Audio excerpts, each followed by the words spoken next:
ইনুস ভাই, হ্যাঁ। Doll circuit কেন করা হয়? আচ্ছা, ইলেকট্রিক্যালের ডল সার্কিট হচ্ছে একটা কমন বিষয়। এই যে দেখো, এখানে একটা ডল সার্কিট আমরা করা আছে। তো আমরা এখন আমাদের শিডিউল যে মেনটেনেন্স গুলো করতেছি, যে কোনো লুজ কানেকশন আছে কিনা। যাই ডল সার্কিট করা হয় হচ্ছে, ধরো 3.7 কিলোওয়াট বা 5 কিলোওয়াটের নিচে বা 7 কিলোওয়াটের নিচে যে মোটরগুলো আছে, সেই মোটরগুলো সাধারণত ডল কানেকশনে চালানো হয়। ডল কানেকশনে এই কারণে চালানো হয়, তুমি চাইলে কিন্তু একটা এমসিসিবি বা একটা এমসিবি, যেমন একটা মোটরের রেটেড আছে হচ্ছে 10 এম্পিয়ার, তুমি 16 এম্পিয়ারের একটা ব্রেকার দিয়ে চাইলে চালাইতে পারবা। কিন্তু সেই ক্ষেত্রে মোটরের যে মানে পর্যাপ্ত সেফটি সেটা হলো না।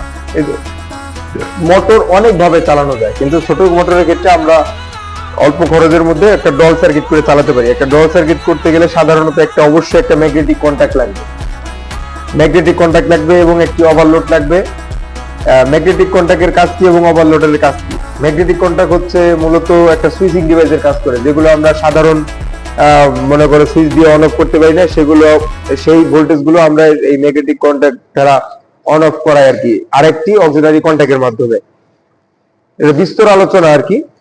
আর ওভারলোড, মেইন ইস্যু হচ্ছে ওভারলোড। আমরা দেখো একটা ওভারলোড ইউজ করছি। ওভারলোড ইউজ করার কারণ হচ্ছে, ধরো একটা মোটরের রেটেড যদি থাকে 12 এম্পিয়ার, তো আমাদের এখানে দেখো এই যে ওভারলোডের এখানে রেগুলেটর সিস্টেম আছে, আমরা চাইলে এম্পিয়ারটা কি সিলেক্ট করে দিতে পারি।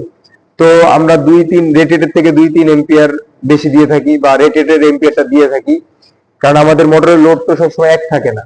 তো কোনো কারণে যদি মোটরের এম্পিয়ার বেড়ে যায়, সেই ক্ষেত্রে এই ওভারলোডটার সাথে সাথে ট্রিপ করে যাবে, মোটরটাকে বন্ধ করাই দিবে। এটা হচ্ছে ওভারলোডের কাজ। যে কোনো ধরনের ওভার কারেন্ট হইলেই এই ওভারলোডে টিপ পড়াই দিবে।